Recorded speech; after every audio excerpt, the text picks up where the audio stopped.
Hi, I'm Jim O'Shaughnessy, and welcome to Infinite Loops. Sometimes we get caught up in what feel like infinite loops when trying to figure things out.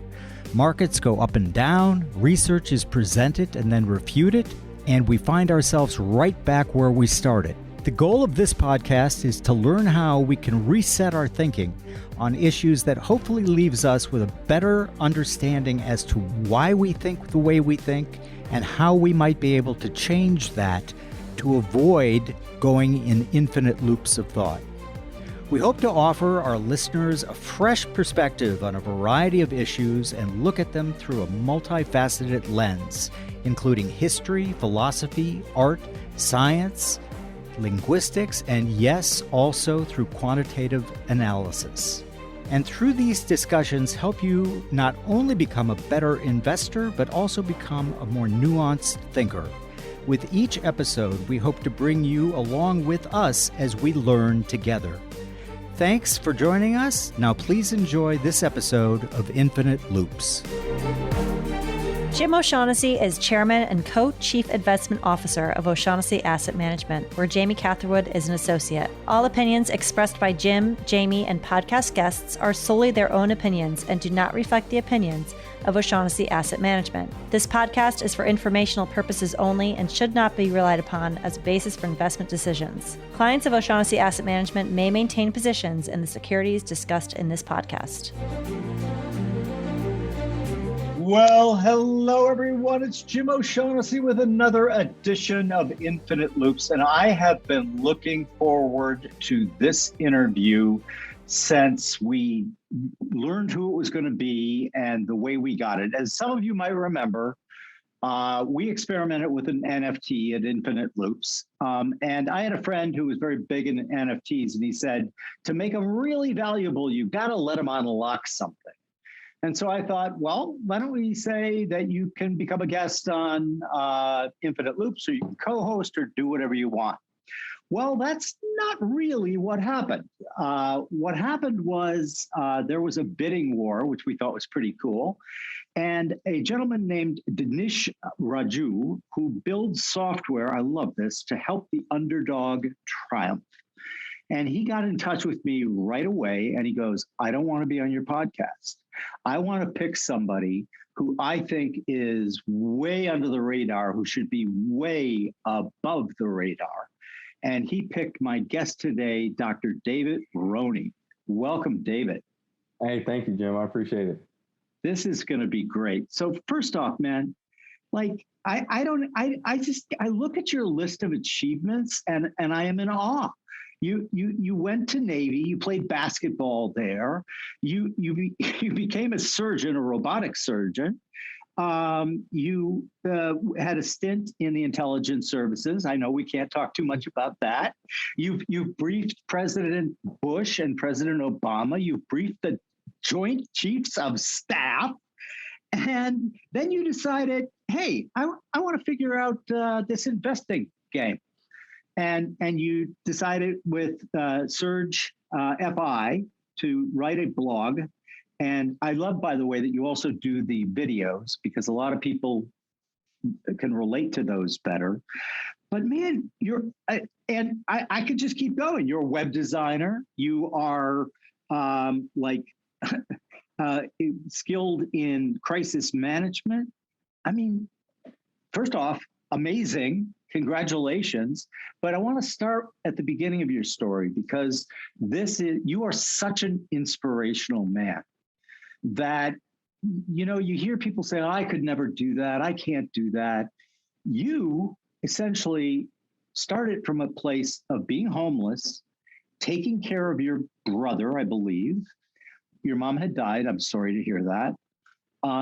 You managed to navigate not being put in the foster system. I have another friend, Rob Henderson, who was put in the foster system, and the statistics of it are so grim that it's like, but you knew that. At a young age, you kind of knew that. So please, just start kind of at the beginning and tell us the story. So I'm originally from Hawaii, And my sperm donor was a Marine, so that's why we were there. He left when I was pretty young, and we were in California. And my mom, unfortunately, she had a way rougher life than I did. My mom struggled with bipolar disorder as well as diabetes, and she would just go in and out of the house. I mean, in and out of the hospital, where it's one mental hospital to another, and she'll have these stable periods. And when my biological father left, I remember the conversation. It was just basically, hey, you got to be the man in the house now. And then he just was gone, and I didn't see him again. How old were you then? I was so young that I can't even remember what grade I was in, right? So it was before second grade. Wow. So I just remember my biological father leaving for a week. He went to Chicago, and then he went to a funeral. He came back, and I saw the car come down the street. So I take off running. We're in Compton, California, to, hey, my dad's home, right? And I just see all these clothes go flying out the door. And my dad come out, and he's picking up clothes, and he grabs me on the shoulder and says, hey, guess what? You got to be the man in the house now. And he's gone, right? And so, like, I didn't hear from him for a while. So then my mom, that whole interaction destabilized our family, right? So then we just jumped from place to place, depending on where my mom could find a job and what boyfriend she had at the time. And so for a long time, I had never lived in one place longer than 3 years. I think I'm going on 30, I'll be 38 this year. The longest I've lived in any one place in my life was probably 4 years at the Naval Academy. Wow. Right? So that was the longest period of me living in any one like location, because we would like leave somewhere, come back, leave to go somewhere else, come back. And so what ended up happening is my mom was on a very, very powerful medication called lithium bicarbonate. And I know about that one. Yeah. That medication, there's less and less people on it today. It's not used as frequently. There's better medicine. But she had been on it since she was like 15, right? Like I said, she had a rough childhood. She was on a very high dose. And anytime she forgot to take her medicine because she would have manic episodes, she would just spiral out of control, and she'd end up in the hospital for a couple months at a time. We'd go live on some random person's couch or at their house. And my mom, for the final time, there was she had a new psychiatrist, and the psychiatrist was like, well, you don't need to be on this, and took her off without weaning her off. And she couldn't, I was 15 or 16 at the time, and she just couldn't handle it. And so what ended up happening to me is I ended up missing half my junior year taking care of my mom at home. Like, did not go to school. They threatened to kick me out. And it was just a disaster, right? And so this was after, like, we're talking about junior high school, where we've already been homeless. We've already been evicted multiple times. I've had a car that we were living in at one point. We had a car, literally, I begged my mom to pull over to the side of the road because something was just off with the car we were driving. We pull over literally we didn't even make it directly to the house. We were around the corner from our apartment, get out the car, and then you just hear a massive explosion in a car. Like, literally, we were seconds from dying in the car. And so we had already been through all of that. And then this happens, right? And so my brother, who I think is way smarter than me, had realized, like, we're pretty like introspective about things, about our situation. He realized he would never be able to pay for college. Well, mom couldn't pay for college. So randomly, he didn't come home one night, and he showed up really late. And I was the protector. So I'm like, what the heck are you doing? And he just signed up for the military, right? Because he was like, look, there's this thing, they'll pay for it. I can go to college that way, so mom doesn't have to worry about it. So he had already signed up for the military, signed up for the Army. And then that happened with my mom. And all I'm thinking in my head is, I just got to get us through to him being 18. Because I'm like, I'm a high school basketball player. if they put me in the foster system, I'm never making it out of here.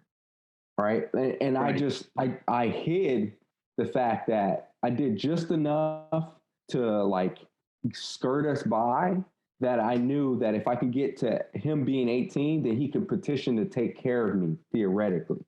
Right. So that was my plan. And I had to hide the fact that I was essentially paying the bills, because I would get my mom's paycheck, go to the check cashing store and like cash the check, go buy the groceries, stuff like that. And I was staying home, making sure that either she didn't walk off, right, or someone wasn't taking our money. And I would just stay there every day. And we're talking about I'm playing high school basketball and I'm supposed to be pretty good. And I missed my half of my junior year. So then she was never the same after that. So my brother goes off to the Army. My senior year, I spend basically sleeping on someone's like random bed. Like one of the coaches from one of the youth teams allowed me to stay there. And I'm like checking on my house so nobody breaks in, because I didn't want to stay home by myself, right?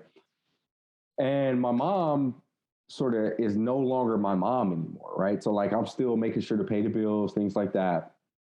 And I'm slowly helping out. And then I leave to go to Naval Academy.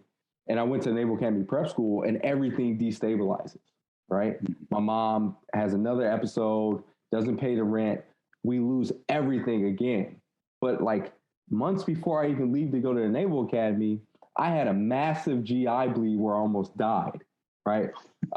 Because I was told that I had to bottle all that stress up.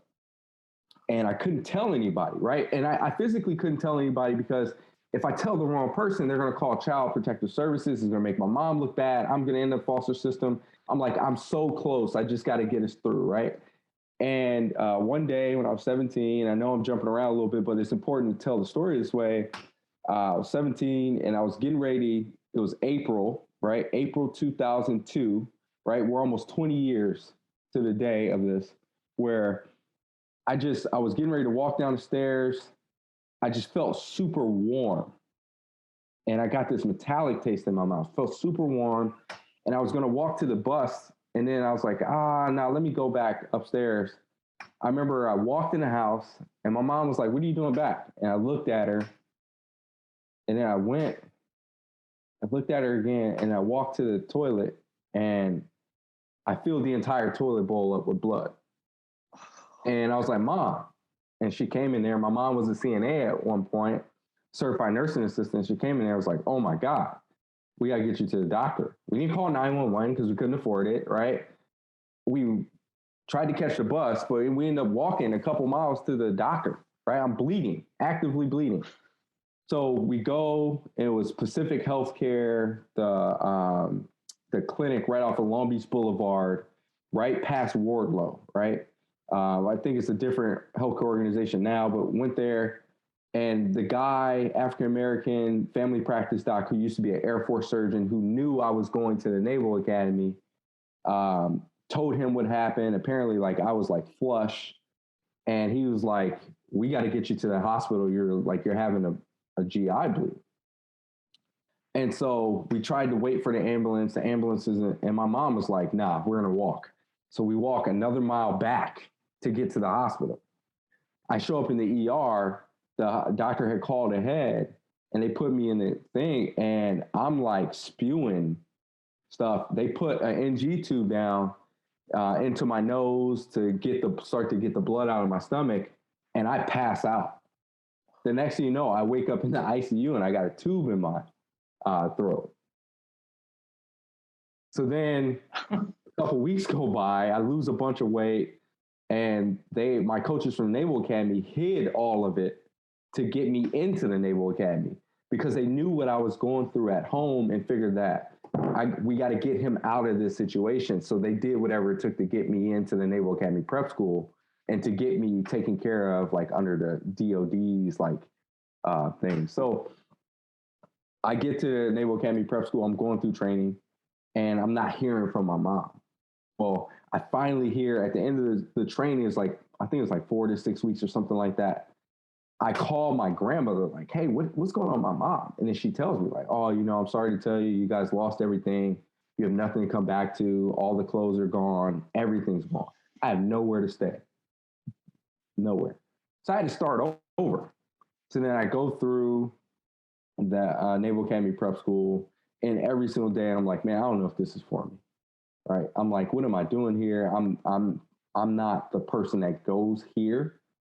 And I ended up being pretty good in chemistry and math. And so my professors at the prep school was like, David, I think this is the best place for you. Because I wanted to get out and go play basketball at like Penn or Princeton or somewhere. Because I just remember the colors and Ivy League being deemed essential, like pretty like really elite. And I wanted to be those things coming from where I came from, because I wanted to prove everybody that I could lift my family up. I had made a promise to my grandmother. And in 2003, now mind you, I had the massive GI bleed in April of 2002. My mom lost everything during the summertime of 2002. And then in February 5th of 2003, my grandmother, who I made that promise to, had a massive heart attack after having a stroke and died, right? I, for some reason, did not take, I had finally gotten a cell phone, right? These cell phones weren't really that ubiquitous at the time, but it was starting to come in. I finally got a cell phone, and for some reason, I didn't take my cell phone with me to the game. And it was the best game I ever played in my life, right? I played against a future NBA player, and I just absolutely had the best game of my life. And I was so proud of myself. And then I turned my phone on, and hey, David, you got a call. Hey, David, I really need you to call me. Hey, David, and there's like 20 of these messages, and it just got progressively worse. And then it said, David, we can't wait any longer. Your grandmother's dead. And I remember it was late at night. I heard the news, and I just threw up everywhere. That was my reaction. And my heart just sunk, right? The person who I made the promise to take care of my mom and my brother to, who I was going to buy a big house one day because she was my protector, died. My whole reason for playing basketball, done, right? And my mom's like a shell of herself. So then I go home, and I just was like, I'm not going back, right? Because I no longer, there's no reason for me to be there anymore, right? This whole thing, I was trying to fulfill this promise. There was no reason to be there anymore. And then my coach at the time from the prep school called me, was like, David, you got to get on that plane. And he talked me into getting on the plane. So then I came back to prep school. I graduated. I ended up on like the honors list and whatever, playing basketball. That's all I was concerned about. I didn't think of myself of any other thing other than playing basketball. I was a basketball player. That was the thing that was going to take care of my family's basketball. So then I get to the Naval Academy, and I'm like different than everybody. I don't talk the same. I don't walk the same, not from the same background. Everyone has like these stable, like family life. And here I am, this vagabond that honestly, I felt so out of place. And when I think about it now, I still feel out of place about it. Right. And so then I show up, and like, I'm not necessarily struggling in academics. Like I'm barely even studying, and I'm doing pretty well. Right. So then at the Naval Academy, checking in, they make you take some tests to see where you are and along the academic curve, and whether or not you can place out at some classes. And so then I placed out of chemistry, and they're like looking around like, what? There's this, like, I remember I missed my junior year, like half my junior year in high school. And they're like, well, he's actually like, what up? Like, he knows chemistry, like chemistry, physics, math, all that stuff was just intuitive to me, right? So I did not have to work hard at it. And so I placed out of that, and I get into an advanced placement class where I'm taking classes as a freshman with some upper levels. I'm taking biology, and I go in there, and the professor's asking everybody like, hey, what do you want to do with your life? And what are you using biology for? Because the Naval Academy doesn't have pre-med. And I'm looking in there, and people are like, oh, I'm going to dental school, and I'm going to medical school. And I'm looking around like, I don't know what the hell I'm doing. But then I look across from me, and I'm seeing folks that I'm helping in biology. And I go, well, if they're going to medical school, does that mean I should go to medical school? So then I show up in my advisor's office like the next day, right? And I'm like, hey, everyone in this class is going to medical school, dental school. Does that mean I'm going there too? And he was like, do you want to? I was like, I never thought I could. And he was like, you can do this. And so he just kept pushing me, right? Even when I stumbled back and I wasn't focused, he'd be like, you can still do this. I still believe in you. So then we go through the academy. I'm in my own way, right? I had some devastating injuries. One was to my ankle and then another to my thumb that required multiple surgeries. And then I lost basketball, right? Because the injuries just add up. And then I'm like, well, I'm going to just get in shape. I was like, well, how am I getting in shape? Well, I'm going to go run track. And so I went from playing Division I basketball to being a jumper and sprinter on the track team, a Division I track team, right? And it's not just like I was just some random person. Like I actually was competing in events. And it appealed to me at the time that that's something abnormal to do. I just see stuff and I go, I'm going to go do it, right? So at the academy, like the whole time, I was a chemistry major until my junior year when the basketball coach was like, no, this is taking up too much time. You either need to pick basketball or pick chemistry. And so I picked basketball. And then I lost basketball. And in choosing and switching, I switched to applied mathematics, which was a new degree like track at the time. And I finished that like degree plan in like a year and a half, right? Because I was already taking a bunch of classes. And I wasn't studying or anything like that. I was just doing stuff, right? And then going into my senior year, I was like, well, I really want to, I thought I wanted to be an EOD person, but I couldn't qualify because I had chronic migraines.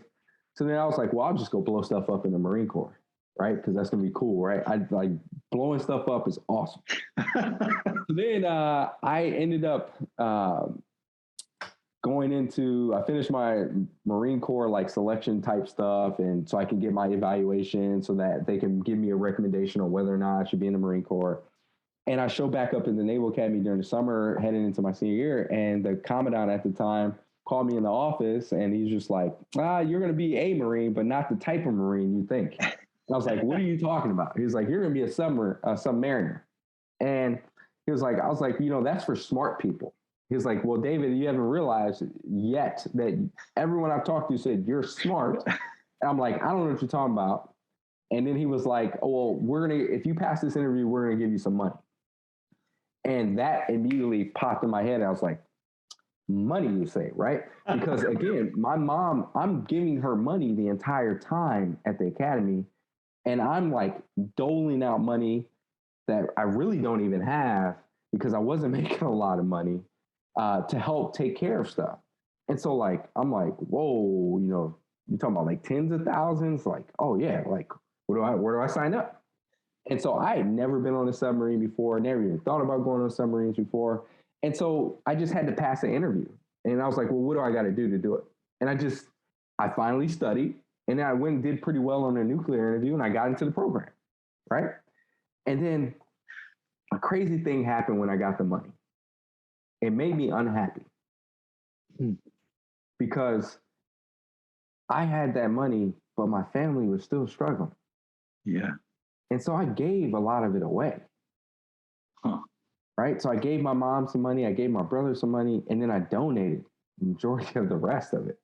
Wow. Right? And I tried to do it anonymously because I didn't want the credit. But they found me anyway because the church I donated to had to give me a tax-free fee, which I had no clue about. And so I graduated the Naval Academy. I do a portion of my nuclear pipeline. And then I go to start the rest of my, keep my training going. And come to find out, I don't have a medical waiver to even be on a submarine. They forgot to do it. So I'm like 22, 23 years old. I'm partying all the time, still not focused, still not paying attention to anything I need to do. And I basically was given the option to get out of the military. And I was like, well, I don't know what I want to do yet, right? And they being in the military wasn't bad, and it was giving me enough money to take care of my mom and her health care. At this point, me and my brother are both sending my mom money.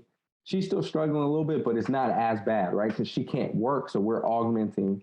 And I'm like, well, I'm single. I'm still don't know what I want to do. I want to stay in. So then I got a call and asked me if I wanted to be a cryptologist because, I have a degree in applied mathematics and I have this clearance now. And I was like, well, what is that? Because I have no idea what it is. And there was like some cool math stuff. And I was like, oh, I'm a math guy. I like numbers. Let's do it, right? So then I went and I did that for roughly about 4 years. And I just realized that I wasn't fulfilling what I needed to do. And I started to get focused on what I needed to do. And I started just taking tests, right? GRE, I was studying for a GMAT, taking LSAT. I had no idea what I wanted to do. The thing I was scared to do was to go to medical school. Because what if I failed? What would everyone say about me if I failed? And then my ex, she's obviously my ex-girlfriend. So my girlfriend at the time was like, well, let's just take it and see what happens. Right. I took it. I disrespected the test by not studying for the MCAT. And I freaking bombed everything other than the math and science. And the thing that happens with me is I'm very competitive. And I was like, well, I'm not. Obviously, I know I can pass this test. And then I respected it the second time around. And I still didn't do that much better. Right? So I raised it just a little bit. And I was distraught. And I was like, well, maybe I'm not cut out for that. And then I called my advisor from the academy and said, hey, this is the score I got. He was like, guess what? You're still going to get in. Apply anyway.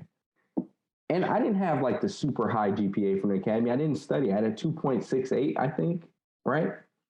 So I took some extra classes to finish my prereqs, and I just applied as many places as possible. And then I was deployed to Guantanamo Bay, Cuba, and I got like a week off to do all my interviews. And then I went and happened to interview at a place that I interviewed on a Thursday. I was flying back into Cuba Saturday morning. They let me know Friday night, that next day, that I was in the medical school. And because they said they wanted to rush it through and get me through because they knew I was flying back outside the country because communication there wasn't great. And they were like, will you come? I was like, I'm a super loyal person. So yeah, I'll come. And I canceled every other interview I got. So then I made it into medical school and I show up and they're like, well, you're going to need a tutor, right? And I laughed because I was like, I've never needed a tutor in my life. I was like, I'm good. So as much of an idiot I am, I went out drinking and partying the night before the first exam to prove a point, right? To prove a point. So I'm in there. I'm a first-year student. All the rest of the first-year students, it was an anatomy exam. Everyone's like out cramming, doing all-nighters. I'm with the second years drinking, right? And they're like, shouldn't you be studying right now? I'm like, I'm good, right? I show up the next day, get a 96, highest in the class. Then That's great. Next week, they ask me to tutor other people, right? So then I did pretty well in medical school. I realized that I learned better on my own and at my own pace because I can learn faster. And so I just treated it like a job. So I didn't do all-nighters. I was partying majority of the time on the weekend and start back on Sunday and go through. And I treated it like a 9 to 5. And I put my time in, my 10 hours in a day. And I did pretty well in medical school, finished in the top 15% or something like that.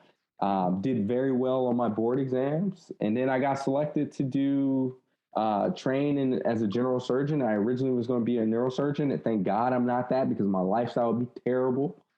And then I got to train as a civilian and do general surgery. And the whole time, if we back up, I'm just learning to become financially literate, right? When I graduated the Naval Academy, I was financially illiterate, and I hate that term.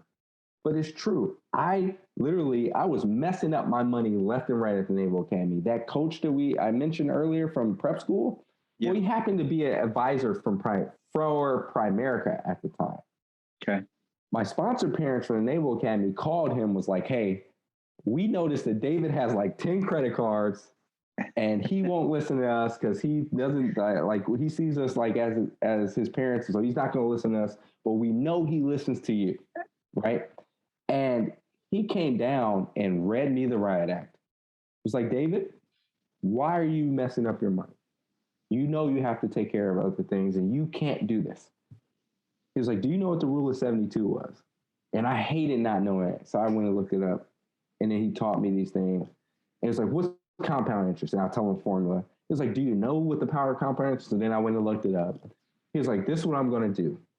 You're now going to be on an allotment of $50 a month. The rest of your money is going into a Roth IRA.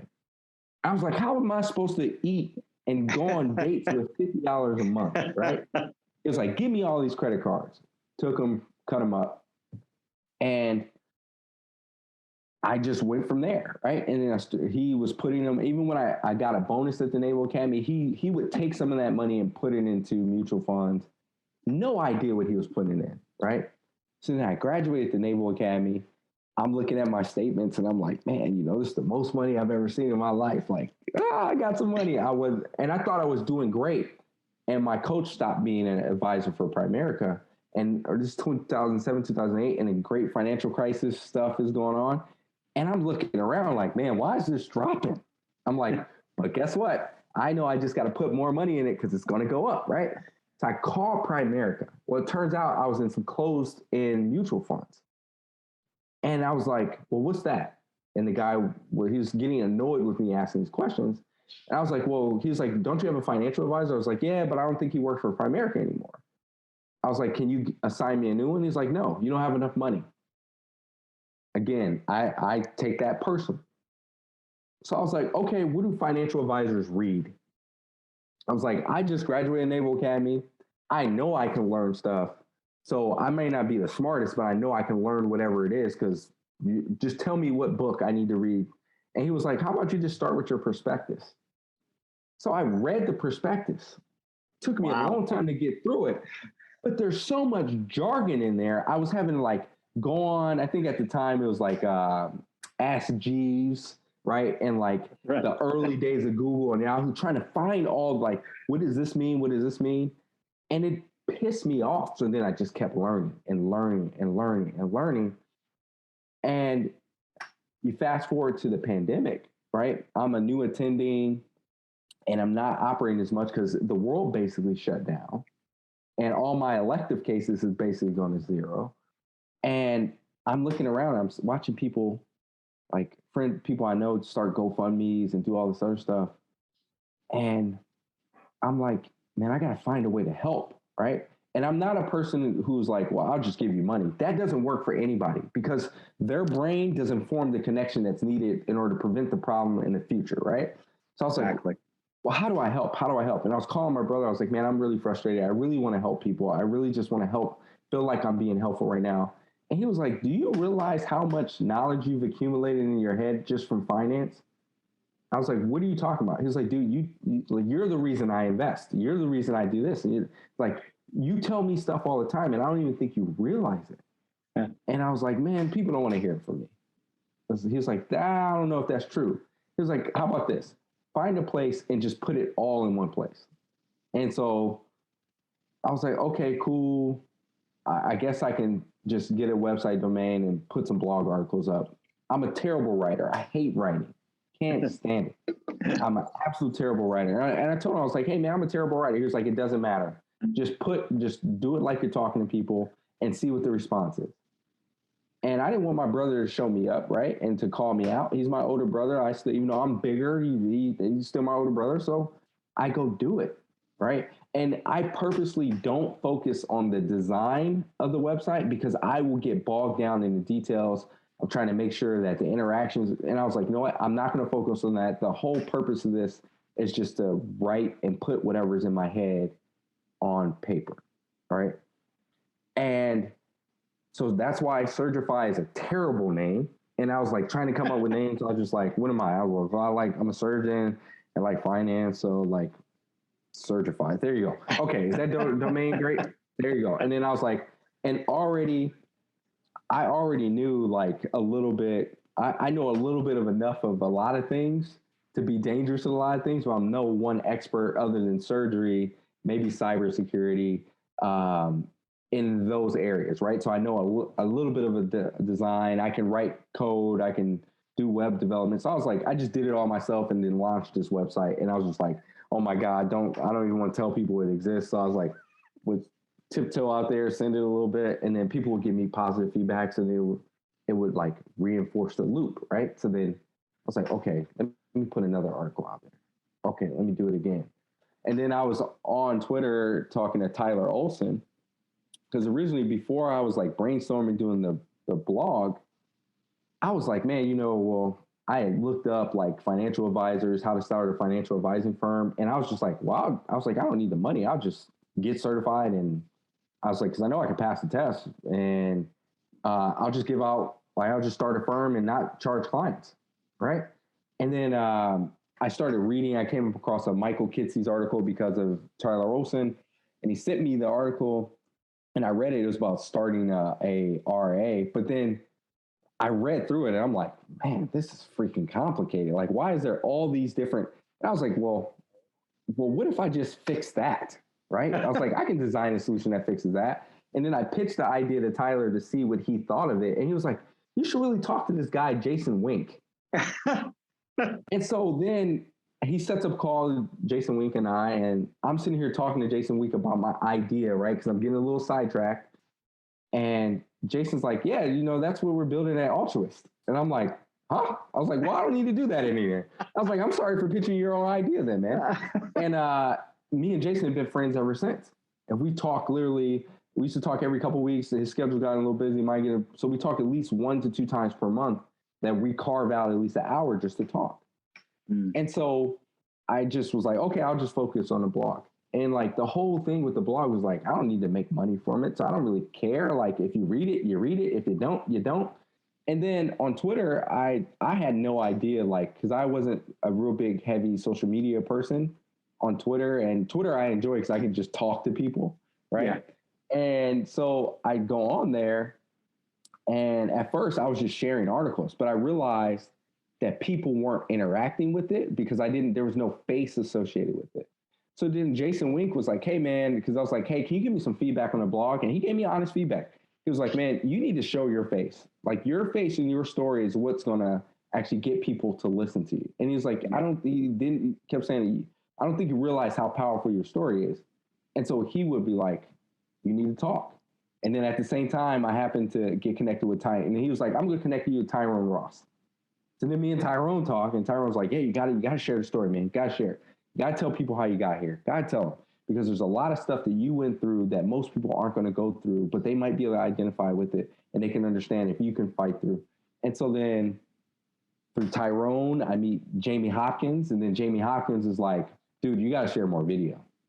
And I'm like, I don't like seeing myself. I don't even like hearing myself. I was like, dude, I really don't. I was like, I don't have the confidence to do that. He's like, dude, just do it. So then he challenged me, and I was like, well, I'm not a coward, man. I got courage. So every morning what I do before I get out the car is I listen to something or whatever I'm thinking about during the night. I just say what's on my mind. And I try and rationally think through these things that is data-driven, like, hey, this is what I've read here. This is what I'm thinking about, how to mentally approach these things. So then over the course of things, and I need to be better about like being consistent. I just try and share as much knowledge as I've gained.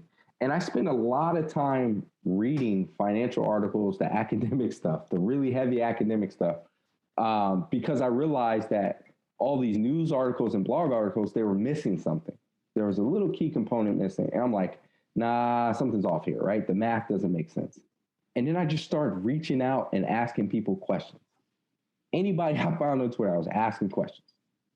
And pretty soon I find myself just like, I'm learning about this stuff as other people are learning. I'm catching up.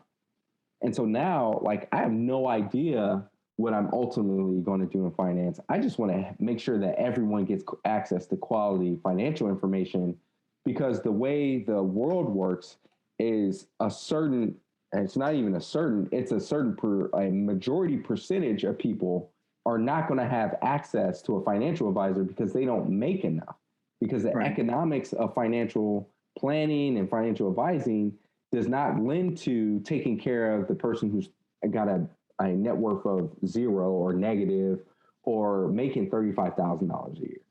So I was like, I get the economics, right? I really get it. But like those people need help too. And that's why I share my story. I mean, like, I just so many things going through my head. Your life could be like a movie for sure. I thought I flashed on Good Will Hunting like a lot when you were telling me your story.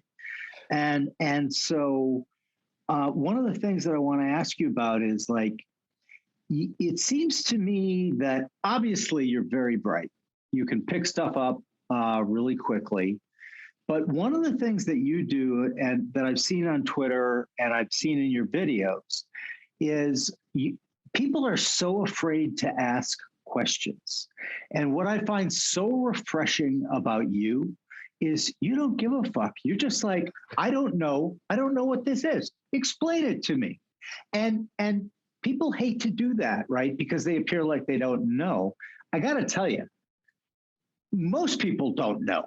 And in the industry, we try to use my company tries to use the least amount of jargon possible. But, you get into those terms of art, like BIPs is basis points and all that kind of stuff. And, I often say to people who are in finance, I'm like, hey, go read a cryptology paper. See how much of that you're going to understand. Read a medical textbook. Do you understand any of that? And so they get that. Oh, yeah, no, I don't. And I say, would you ask questions about it? Well, and they dissemblate, right? It's like we have this bug in our human OS that says, I don't know, makes me look stupid. I think it's just the other way around. Smart people say, I don't know all the time, because how else are you going to learn? And so one of the things, like, you had to feel some like props when you are briefing the Joint Chiefs of Staff and President Obama and President Bush. I mean, come on, man, you had to feel like. Honestly, no. I'm being dead serious because really? I don't fan. Now, if Denzel Washington ever came up to me, I literally will like lose it. I love Denzel too. Or in my head, Warren Buffett was like, and when I started learning finance, I Googled who is the best investor ever, and Warren Buffett came up. So like, sure, those two people, yeah, I would probably lose it because in my head, I don't idolize anyone, but I idolize those two. Right. But in reality, like, I was just doing my job, right? So like, I happened to be the person who was on that shift responsible for the intel brief that day. And I didn't realize at the time that they were even going to be there. It just happened that, like, at the time, the way it works is like there's a VTC and you're connected in with a bunch of people, and they panned over and they're like, oh yeah, do you realize you just briefed this person? I go, what? And I go, okay, cool, that's fine. But I mean, even there, that was a struggle a little bit, right? Because I got put in a job that, honestly, it was a lot of responsibility for a knucklehead at the age of 23. But I rose to the occasion because I did not want to look bad. And I realized I wasn't as smart as those folks. So then I had to work harder to catch up to them and then make them understand that I was their peer, not their subordinate. That's always been my thing. It's like, okay, I may be starting behind you, but I won't be there for long. Right. And the other thing that I realized is everyone puts their pants on one pants leg at a time. The other thing is, if you got to take a shit, you're wiping your own ass. That's right. Like, this isn't a movie where you're paying somebody to come wipe. So from that standpoint, everyone's human in my regard. I treat the janitor just as well as I treat the CEO of the hospital, and I say hello to everybody, right? I've always been that way because my mom would roll over in her grave if I did it any other way. And my grandmother would piss on my grave from her grave if I did it any other way. And so that's just who I am. And that's who I teach my kids to be, right? And that's who I aspire to be, that no matter where I am, in my head, I'm still that kid that was picking up clothes off the homeless shelter, right? Because I realized that it was lucky bounces a long way. Think about it. I did something less than 1% of high school athletes make it to play college basketball at the Division I level. And then I went on to also run track at the Division I level. And then I went on to become a cryptologist, a guy who was growing up in Compton, California, went to become a cryptologist. Majority of my family were in the gangs and stuff like that. And I'm in cryptology, right? So then I become a surgeon, which that's already 1% of whatever. And I was this needle in a haystack that kept bouncing along, that happened to make it. And the whole entire time is just like, I don't want to not to be seen as someone who doesn't know, but I know I don't know enough. And the other thing is I let other people be the experts. Regardless of what I know, I let other people be the expert, and I try to learn as much from them. And I assume I'm never the smartest one in the room. I'm definitely not the smartest one in the room today, right? Like, and that's just the reality, and that's how I do things. And people are so afraid just to ask a question. They'll hit the I believe button easily, but like if my brain is like, whoa, I don't get that, I'm like, fuck that. I'm just gonna ask. Yeah, I don't believe that. Can you? And here's the reason why I don't believe. Here's what I read. Can you please correct me on this? So I use that you treat the janitor as like I use that as a litmus test. If I'm thinking of investing in anyone, or if I'm thinking of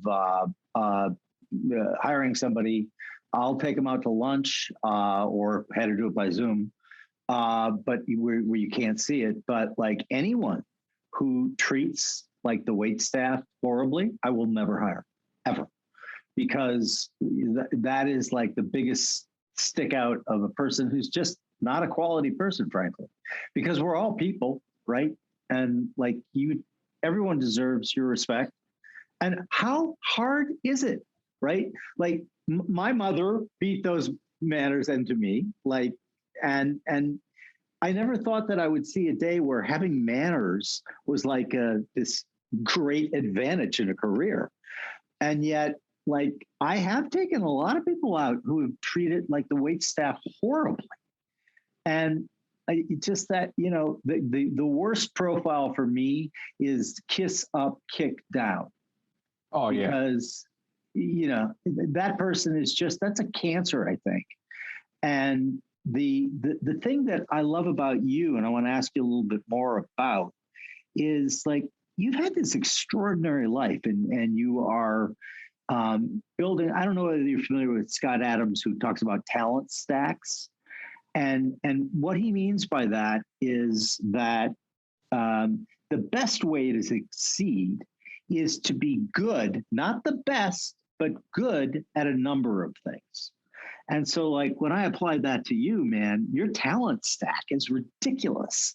It's like cryptology, financial education, experienced surgeon, business planner, emergency management. You're a great writer, even though you think you're not. You're a good public speaker. And so all of that stuff together puts you into a category that, like, very few people can aspire to. And so this is my question to you. What advice would you have for somebody? Let's say you started mentoring kids, and what advice would you have for a kid who was very much similar? You saw a lot of yourself in him. Yeah, is there a path? Is there a methodology that they can take where they can climb this mountain endlessly, like you've done? So a lot of people don't know this. I do mentor a lot of people. Oh, that's great. Okay. I freely give up my time to anyone who wants my help. Wow, that's awesome. So like that's the thing, people, they get I have a big thing about that, right? If someone's asking you for help, that takes a lot of courage to do it, right? And part of the reason I do it is there was a lot of people, even to today, that just say no to me. They won't help me. And the thing that I tell them is set your goal as high as possible. And if you fall short of it, you're still overachieved. And so for me, I just keep saying like, well, I'm going to try and get here. I don't know how I'm going to get there. And then I just chip away at it and be relentless about it. And so in medical school, I put my own money and credit up to pay for someone else's medical school admission, right? Okay. For their entire first year. I had to co-sign that loan and put my name behind that loan. I had no money, right? None. But someone asked me, because I was working with the Black Student Union at Truman State University, and Bertha Thomas said, hey, I got this student who really wants to go to medical school, who's from Nigeria, his family's in Canada, and he fears that he can't go because he can't afford it. And I said, well, that's bullshit. We're going to figure it out. And I worked with him, helped get his MCAT score up. I helped direct how to do his interviews. I talked to every medical school for him. And then he went to my medical school because guess what? Guess where I went? He went there. Right. Yeah. He even got a scholarship from a different place and still went to my medical school because guess what? That's where I went. Yeah. Someone who went to the Naval Academy with me, who says I'm his mentor, even though he graduated before me, I helped him get into my medical school and a better medical school than mine. And he still costs. The thing is I don't want anyone limiting themselves. You don't have to look like me. You don't have to be from the same area as me. But if you are an underdog, I will absolutely 100% help you. Because the reality is that little bit, right? Even though there was wasn't these big giant monetary things that helped me out. There wasn't someone who's like, oh yeah, well, I'm going to adopt you or anything like that. There was people along the way. And I think back to a critical moment in high school when the Naval Academy was like, hey, you got a okay score on your, you qualified for the SAT. Because at the time I was just trying to do whatever I can just to skirt by. It's but you got to pick this up. This is a Naval Academy. So we need you to get over 1,100. And I was like, there's no way, right? Because I'm struggling in the verbal component. And I'm at St. Anthony High School in Long Beach. And my teacher, Margaret Shook, was a young, new teacher there. And I'm taking both junior and senior classes at the same time. So I'm in 2 different English classes.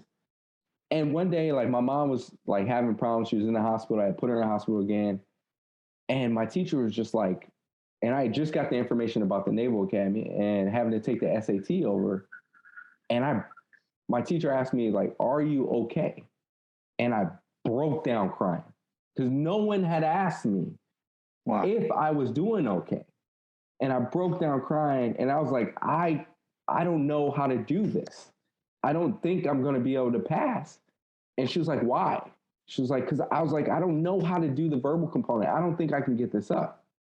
And she tutored me for free on the SAT verbal component, right? Because the math and science I did just fine. The verbal component taught me how to take the test and what to look for. And she's the reason I got to the Naval Academy. She won't take credit. I'm still friends with her today. She's on Facebook whenever I go on there. She won't take credit for it. But she's the reason, right? If she didn't tutor me, I would have never made it. I would have never got out of high school, right? If she didn't tutor me in English, I wouldn't have passed both my junior and senior year classes. She's the reason why that I got there, right? And then you add Professor Kenter, when I was my advisor at the academy, who kept pushing me along despite me. So I tell people, pick a goal and screw whatever else anybody else thinks, right? And trust me, I struggle with it. I struggle and I hate the imposter syndrome stuff. I really do. But some of it's true. I still struggle with it today because I have this perfectionist mentality where I'm constantly searching and trying to improve. And you can only churn so much and get so much juice out of a turnip after a while, right?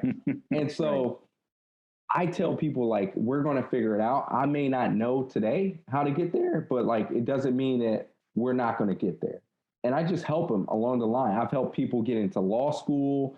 I've written stuff for people to go to, I helped a nurse get into CRNA school.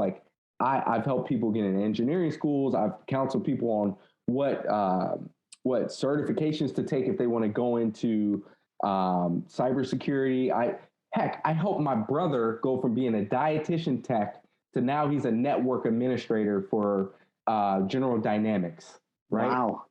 And I just left and right. Hey man, you got to focus. Hey man, this is and I held him accountable and I would check in. He's my older brother. And he says that I'm his motivation to keep going. He doesn't realize he's the reason why I keep going. My mom's gone, my grandmother's gone. I'm like all he has, right? So like, I can't fail. I've never been able to say failure was ever going to be an option for me. So like, I just kept stubbornly kept going. When people told me they didn't want me there, I stayed, right? What are you going to do? Physically move me? I hope you can fight. I grew up fighting, right? And so that's my mentality about things. And when it comes down to stuff, like I didn't learn all that stuff on purpose. I learned it because I was broke or someone told me they wouldn't help me. Right? So I learned how to code because guess what? I had to solve a problem, right? I was a math guy. I knew how to like do like cryptography or whatever, and I wanted to design something. And I knew how to write a little bit of scripts for math type stuff. And I wanted to design an app.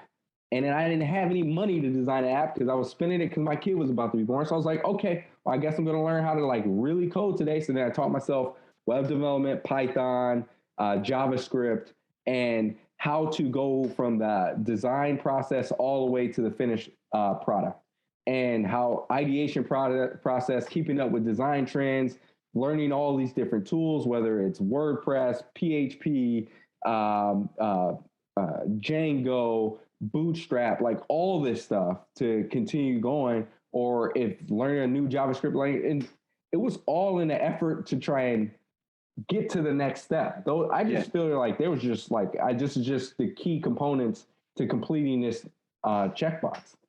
Yeah. So like, as you're speaking, I'm thinking of the sort of Taoist and Buddhist idea and Hindu idea of the wheel of karma, right? And the story about the wheel of karma is it never stops spinning.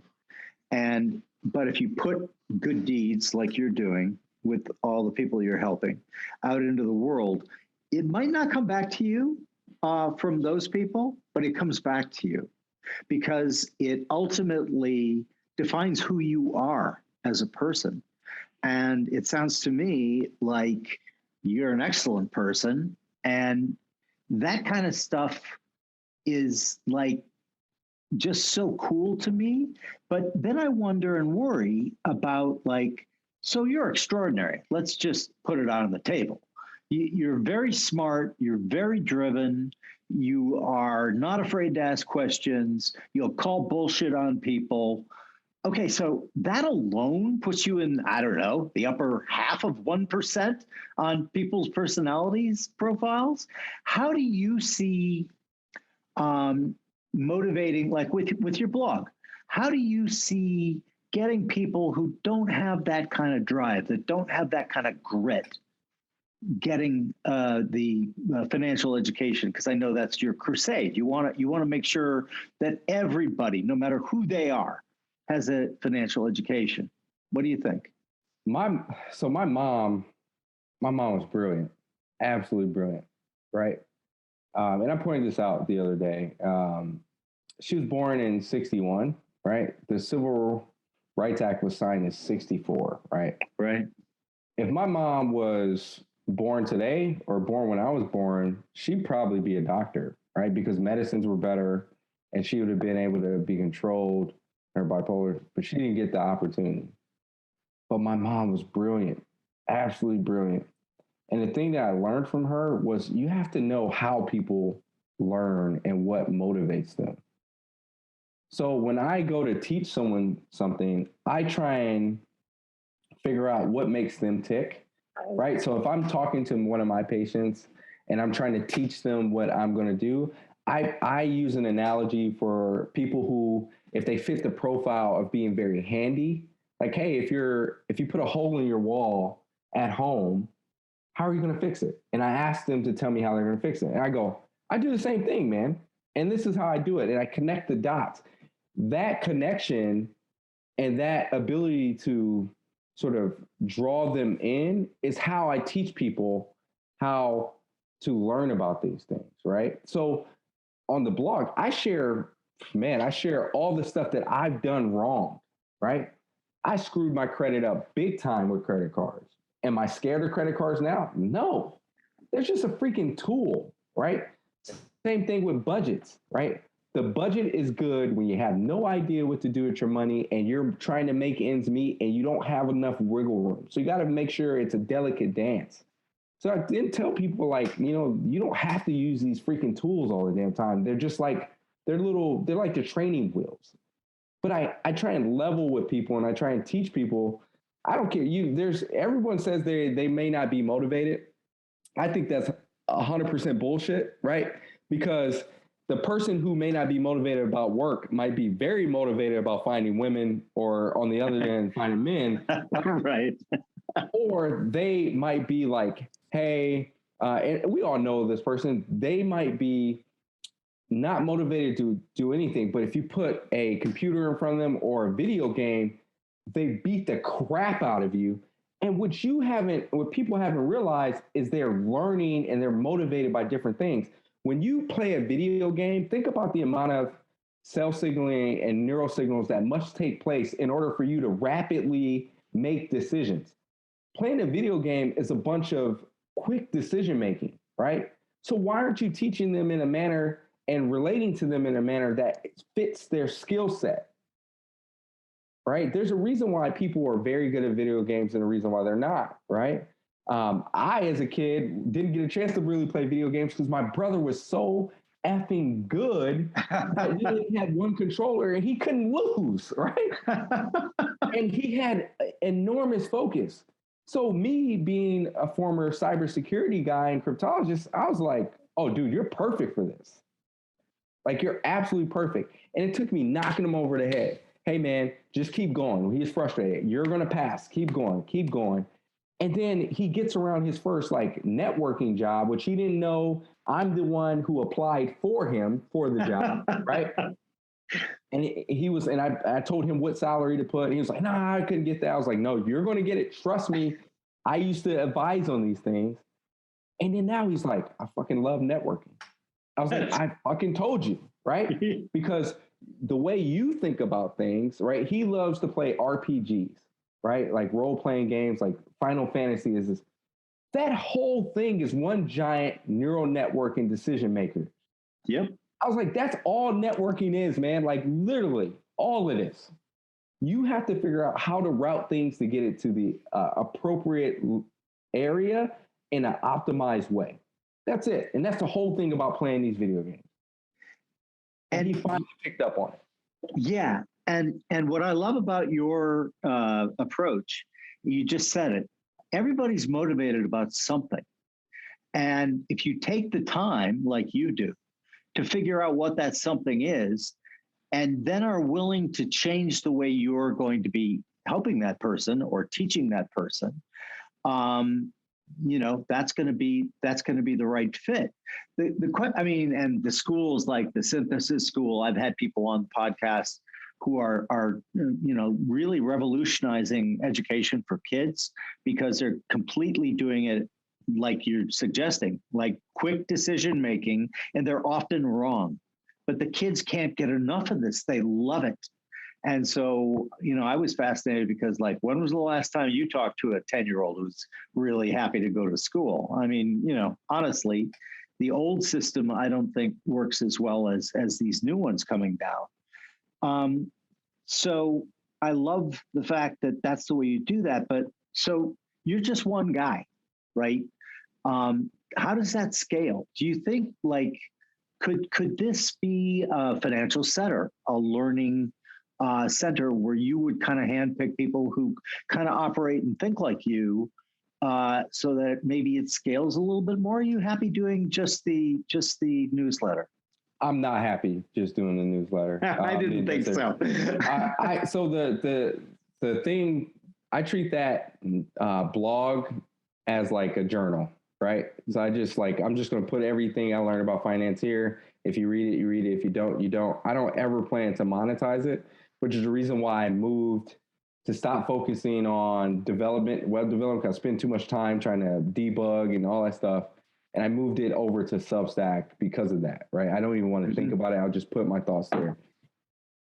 The thing that I set a lofty goal of creating $20 billion in net worth for my family. It's not even for all of it's for us. Only 5 of it's for us. The rest of the 15 is for me to create a foundation for my kids to carry on, right? 5 million for my future grandkids and great grandkids that will hopefully snowball enough that I can make sure my family never goes back to being poor. And then 5 million as seed where I can create an infrastructure and a system that can take someone from being homeless to being an engineer, doctor, lawyer, and have zero money on that the minute they step in, get all the resources and help that they need, and bring them out on the other end, however long it takes, to their professional life, and they not owe anything. Wow. They just need to work. And I don't know how it's going to get done. I don't know if I ever will get it done. But the only thing that I know that I need to do is I need to make enough money as possible that I can feed that. I'm a big believer in goals. Other people, they think that they would rather have, sort of processes. Well, Scott Adams again, he says goals, you're limiting yourself. I don't agree. I like when I was 29, I wrote out 90 goals and I kept referring back to them. And guess what? Like 95% of them I've done. And I think that they're good lodestars. And you said something that really, I believe passionately, and people don't say it enough because they don't think this way. You said, this is my goal with the 20 million, 5 million here, 5 million here, 5 million here. And then you said, I have no idea how I'm going to get there. Same with me. I was like, when I decided to write my first book, I was on a walk. And I just moved to the New York area. And like, I was thinking, well, I know so much shit about this. Well, what do I need? Well, I guess I need to be an expert. And back in the dark days of 1991 or 2, the way you became an expert was writing a book. And so I came home and announced to my wife, I'm writing a book. She tends to be a little more practical than me. And she goes, oh, okay. What's it going to be about? And I said about cloning active money managers. And she's like, oh, so what the work you're doing? And I went, yeah. Well, you do know that publishers have to publish it. And I'm like, of course they do. And I said, I'm going to go this weekend. I'm going to get a book on all the publishers because back then it was all regular letters, right? And so I literally sent query letters to about 100 publishers. And like, I kept like all the first ones I got were rejections. Some were humorous, some were quite rude. But my wife is just like, I think you better prepare yourself for this idea that no one's going to publish your book. And I went, yes, they will. Why? Well, because it's interesting. There's going to be one publisher who thinks that's good. And so anyway, long story short, got 2. Got an offer from McGraw-Hill for nothing, right? We'll pay you $5,000 to do this long, long book. And that's pretty much all you're ever going to see. So you sound like a good deal to you? And I was like, yeah, it does sound like a good deal to me because I get the book. Yeah. And so I love the concept of, I think that people like you and people like me succeed because we don't like shut down options. I love your saying, this is what I want to happen. Don't know how it's going to happen right now.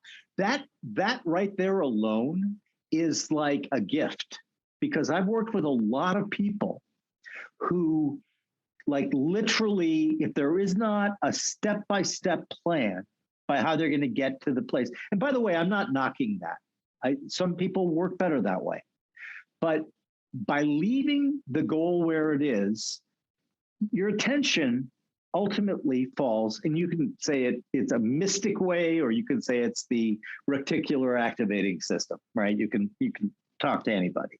But the fact is, like, you are reading things now and doing things now because that goal is there.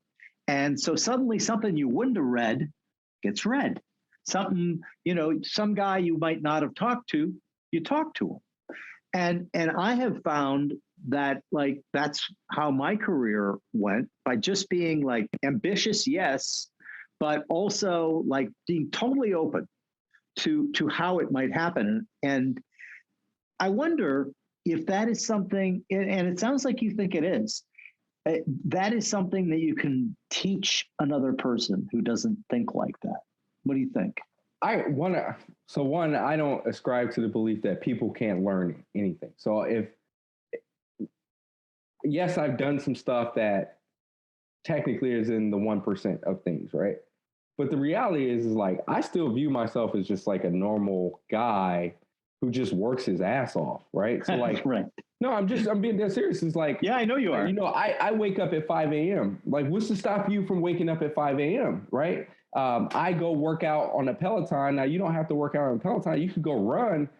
But like, I just got the Peloton because I never buy myself anything. And I was like, well, fuck it. I'm a surgeon. I'm going to go buy myself. I just did 14 months and I was deployed. I'm going to go do this. I'm going to fucking buy this because I deserve it.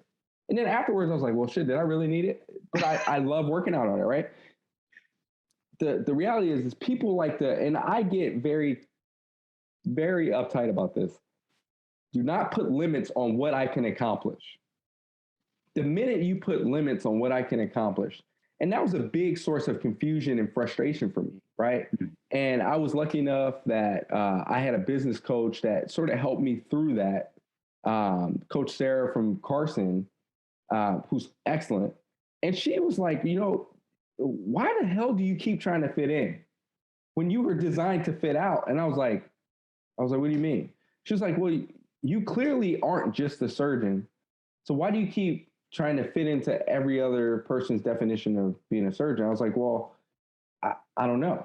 So ever since she said that, like, I was like, well, I don't really, like, I'm designed to fit out, right? So like, I can go teach anyone how to do anything, whether it's math, chemistry, medicine, engineering, right? Like, if I watch a video, I can go, or if I read something, I can go apply that information. People can do that too, right? Because which I learned the term from Barry Ritholtz is autodidact, right? Like, you just have to find what you're motivated by, right? So like, when the thing that I'm good at and that I really love, and my brother's like, yeah, you're not doing shit unless it's hard, right? So like, I will literally, because I don't like making a lot of decisions. Yeah. And so I only like to exercise my brain on very, very hard problems. So if you think about the stuff that I've tackled, right? Cryptology, hard problem, right? You're talking about asymmetric, symmetric cryptography, like going from 128 to 256, whether or not quantum computing is going to be able to brute force attack. Is our cryptologic systems even going to be secure at this point? And you're talking about cybersecurity and whether or not that two-factor authentication is actually something that's secure versus, like, those are hard problems. Like, I do a lot of mental gymnastics and then you talk about like doing robotics. Robotics is at the forefront of medicine. Intuitive is like thing. And like, I just got it right away. It makes complete sense to me to do robotics because, one, ergonomically, it feels better. And then like, I can really get, like, there's a lot of cool technology. So then you talk about the next hard problem. Financial literacy in this country is a hard fucking problem. Right? Yeah. If it wasn't, we wouldn't fucking have the problem. Right. So then I focus on that because I'm like, you know what? If I was financially literate, and I wrote an article about this. I was like, if I was financially, someone would have just taught me about money, I probably would have never went and played basketball, right? Because I personally had zero debt. What's to stop me and my brain from saying, well, I can go do this apprenticeship program and be an electrician, make $70,000 for 4 years, and then go on and make $200,000 being my own boss and owner running my own business and starting from a place of 0 at the age of 18. I'm like, that sounds pretty fucking cool. And no one told me, and I got mad, right? But that's part of the financial literacy thing. That's trying to be set into these bounds. Because when I looked at the model of how to succeed in my neighborhood, I saw basketball, football, track. Yep. Nothing else. Yep. And then the plan was go play basketball, make it overseas to play basketball, and send money back, and you're done. Right.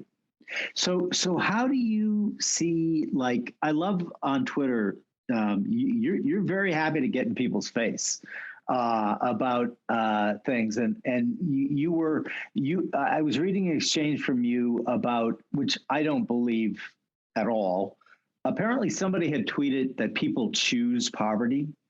And I read that. I'm like, this is the biggest pile of crap I've ever read in my life. But you did it differently. You went right at them. Tell us about that a little. Because there's no reason to like, it's fucking Twitter, right? Like it's social media. Like the whole goal is to interact. So I'm not going to subtweet you. I'm not going to do any of that. I'm going to come right at you and say, I think it's bullshit, right? Yeah. Because you saying that is disrespectful to every generation that came before us, right? Just because you grew up in a great situation and you grew up with means and you grew up having this does not mean that the person who is impoverished today had the same fucking opportunities. And I brought up the point. I was like, my mom was born in 1961. The Civil Rights Act was signed in 64. She was born and raised in Compton in Los Angeles, California during the watch riots, all this. You honestly fucking think she had an opportunity? And then you combine the fact that she was bipolar and she had to be on lithium carbonate, which today we try never to prescribe, right? Right. Yeah. I'm like, the system was never set up for her to succeed. And she was smarter than fucking me, right? So are you going to say that? Like, that's a slap in my mom's face. And then it's a slap in my grandmother's face, who left Texas at the age of 13 to start having babies. Wow. Didn't finish. And so those are things that just get me fired up. And it's worse when I see it come from people who are supposedly successful, right? And what it is they lose track of reality. The reality is, it's like, even me, I like, now I'm here. If you don't know me, you would think I'm just this privileged person. I try never to do that way. And I have managed to gain some things, but like, people are so afraid of telling someone else that they think they're talking bullshit. And I'm not afraid of that. I'm not, what are you going to do to me? Right? Like, I'm a surgeon. You can't take that away from me, right? You can't take away any of the stuff I accomplished. So what are you going to do to me? I love it. I love it. And I think it serves as just a super example about the need for, I love the fact that you'll get after people. I love the fact that you also bring this passion to the need for financial literacy. And like, it's something that I have tried to help and support for like years and years and years. And it just seems to me like you're like Sisyphus pushing the ball up the hill. It's like, and I personally have great hopes for this new what I'm calling the Great Reshuffle, where there are tools finally available to teach younger kids, especially because if you get them when they still love learning, you can teach them a million different things, and this could be one of them. And it could be a game, it could be a build your own business, and one of the things that I believe very deeply is that the old system of education, I think, is just ossified. It was made for a different era. It was made for an era where people were like, literally, the boss wanted you to get used to being in the same place for 8 hours doing something boring. And voila, look at how we design schools, and we don't live there anymore. And so I think that people like you, others like Annie Duke, who's got a foundation for financial literacy. I'm still looking for that. I like to see if like, can something scale, right? And if it can scale, like, then I'm really interested in it. But I'm also super interested, like, you never know. You've spent the time telling me about all these incredible people in your life, and you said if it hadn't been for her, this one specific person, like, your entire life would have been different. And so I use that to try, like, when I'm coaching people, it's like, you never know, man. You just never know. Just take that extra step. Ask that person, hey, do you need help? And like, it's not hard to do. So I just think that, guys like you doing this, man, it's just, the more this seeps into kind of like the collective unconscious, I think that, and the case you make is like perfect. How are you supposed to ever make a good choice, right? If you don't know what the metrics are in terms of how to make that choice. And so I love the fact that you're doing the letter. What's and I know your goal, which I think is cool. What's next though for you? Is this going to go bigger? Are you gonna maybe do media? What do you think? I'm still trying to figure it out, right? Because so you ever watch Jurassic World? Yeah. So there's a scene in there where I think it's Chris Pine is his name. I can't remember the actor, but he looks at just after Indominus Rex like escapes the paddock, right? And he looks and he goes, "You have to contain that because it's seeing the world for the first time and it doesn't know where it's supposed to be in the ecosystem." That's how I fucking feel, right? That's because perfect. Now I walk into rooms and I'm like, I may belong here. And then I go to the next room, I go, I may belong here too. I got an opportunity to go speak to some, at the Carson Excel conference. They asked me to come out and share my story with some very high net worth individuals who own businesses are very successful. And afterwards, I was so fucking motivated. And I'm like, and I told them on stage, I was like, I'm looking around. I'm the only one I see who looks like me. I'm like, I want to fucking be in that seat the next time I'm here, right? I want to be where you are. I don't know how I'm going to get there, but I'm going to be in that seat. And I have literally no clue what I'm going to do. I don't know. And I've thought about this, and Barry Ritholtz, who is a phenomenal person, will humor me. Yeah, Barry is a good friend of mine, and they're one of our largest clients. And he would say, you should really think about venture capital. So then I started looking into it, and I don't fit. I don't, right? I don't come from, I learned about the entire ecosystem, right? I do what I do with any other thing. I go, I'm going to learn everything I can. So I went in and consumed as many books as possible. Venture Deals by Brad Feld, Angel by Jason Calacanis. I listen to everything, I read everything, and I just consume and consume and consume. And there's this common prevalent thing that if you don't come from means, that you're not making it into there, right? So I'm like, well, I don't know if that's for me, right? But I'm like, it seems pretty fucking cool though, right? Because I get to help people and I get to, like, that's something that scales, right? The reason why I want to be a hospital CEO someday is because I can, as a surgeon, I can affect thousands. As a hospital CEO of the right healthcare system, I can affect millions. Yeah. Right. And if the right person's in the right position and can architect the right system, that has longstanding ramifications. In regards to your point about financial literacy, the reason why we don't have a great solution is because all of them fucking suck the way our system works, right? Yeah. So like trying to do a bottom-up approach where, hey, I'm gonna give you this app, well, that requires buy-in from the other person, right? And the only time you're gonna get buy-in from someone where it is like, you're like, oh, well, I need to learn and become financially literate. Well, it has to have a negative event to start for you to be motivated in order to even go looking for it. Because if you don't have that negative event, there's like, fuck it, I'm doing well. Like ignorance is bliss, as opposed to hacking the correct system, the system that we have currently. So I wrote something because someone asked me about like, hey, what are alternative ways that I was like, look, how about this? How about we, instead of burdening teachers with debt, we go, hey, you know what? We'll give you a higher salary. We'll pay for your teaching degree. But as a requirement, you have to teach financial literacy an hour a day. Mm. Right? Because the bulk of kids spend of their time during a year is going to be with their teacher at least 8 hours a day. Yep.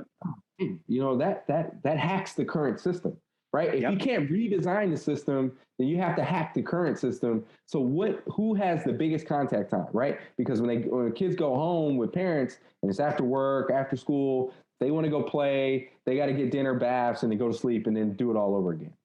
So I'm like, the bulk of time, their formative years is spent with a teacher. Well, guess what? How do we incentivize them to teach? Or you say, hey, I'm going to partner with the school, right? Because they did it with coding. You remember that hour code a day, right? The coding initiative. Yep. Why did we do that with financial literacy, right? And I'm not talking about the fucking stock market game and I'm talking about like legitimate stuff. Hey, I teach my 3-year-old how to negotiate. She's a very fucking good negotiator because guess what? She owns 3 cookies out of me, right? And I'm like, I started with 1 and now we're at 3, right? But I teach my kids these things. It's not necessarily about how to balance a checkbook because guess what? That shit doesn't occur anymore, right? It's about, hey, here's the concept. I teach my kids, I go, hey, the concept is keep as much of your own money as possible. Use other people's money whenever you can.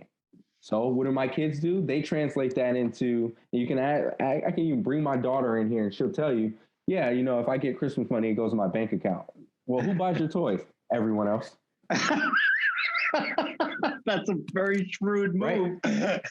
That's how it works. Yeah, that's how I love it. And that's how I teach. That's what motivates them, right? Hey, I will do this if you do this. I don't like your plan, Dada. That's what they say. I don't like your plan. Here's my plan, right? That's their counter offer. And they don't realize I'm even teaching them that. When I was learning to do real estate valuations, because I really wanted to learn how to be a real estate investor and think through there. So every house I'm looking at I'm judging like the neighborhood, the zoning, how to figure out how the price is and how the rents work. I'm teaching, well, she was 8 at the time. I'm teaching her the same exact thing. So now if I drive in a car with her and I go, hey, is that a good business to buy? She goes, nah, I don't think so. Because guess what? It's a restaurant and the restaurant can have downtime. The margins are bad. And like, she can rattle all this stuff off. And she didn't even realize I was doing it. Interesting. That is amazing. Well, I mean, I could talk to you for hours. We're already well over time. I got to have you back on because there's some other stuff that I didn't even get to. One of the things that we ask at the end of the podcast of all our guests is, so we're going to wave a wand and we're going to make you emperor of the world. You can't kill anybody and you can't put anybody in a re-education camp. But what you can do, you've seen the movie Inception, right? Okay. So what you can do is you have the magic whispering ability. And everybody, and I mean everybody in the world, old people, young people, people not in America, people all over the world are going to get incepted by 2 things. And they're going to wake up the next morning and they're going to say, I got a really great idea. And it's your idea for what do you think would make the world I get 2 things better. You get 2 things. So the first thing is I would put the thought and prevailing belief, I am no better than the person next to me. Yeah. So that's the first one, right? Okay. The second one is I have to earn everything. And that's I love it. Right? Because natural selection will start to push, and evolution will push people into the right areas that they need to be in. And people will be motivated. I love both of those. There's the other saying, no one's coming to save you. So you got to save yourself. And those are the people who make it. I mean, like your story is just incredible, but like there are other people too, right? And so seeing you as an inspiration, maybe that's all they need, right? One of the most popular football movies is about where two of my kids went to Notre Dame, and it's called Rudy. I don't know if you've ever seen Rudy. I've seen Rudy 1,000 times. Okay. I love Rudy. Because essentially it's the same message, right?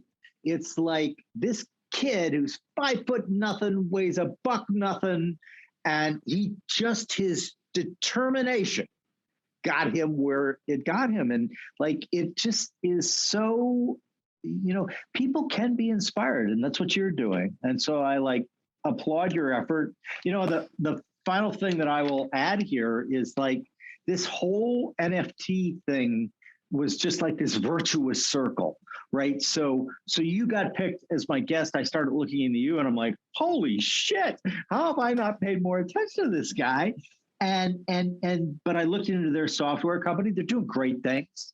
The final bid was 9 Ethereum, which at that time was like $40,000. And what I'd said to my team was like, we're going to give it all to charity, and you guys get to pick the charity. And so one of my guys lives in Romania, and like, he was like, I want to pick this charity. And as you know, Romania was communist and then got free. And during that time, the communist authorities like basically either destroyed or did not keep up these like incredible monuments to Romanian history. And so it's a bunch of kids who volunteer and they go and literally rebuild this stuff. And it just so happened that amount of money was exactly what they needed to finish out their thing.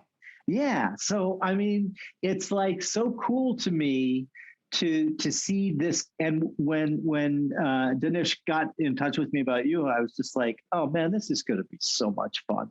This is so cool because people will see, right? Like, look at that, man. It's just like, look at all the good shit that came out of that. And so listen, I don't even have to wish you well. I know, David, that you are going to do well. And I want to have you back on. I would love to be back on.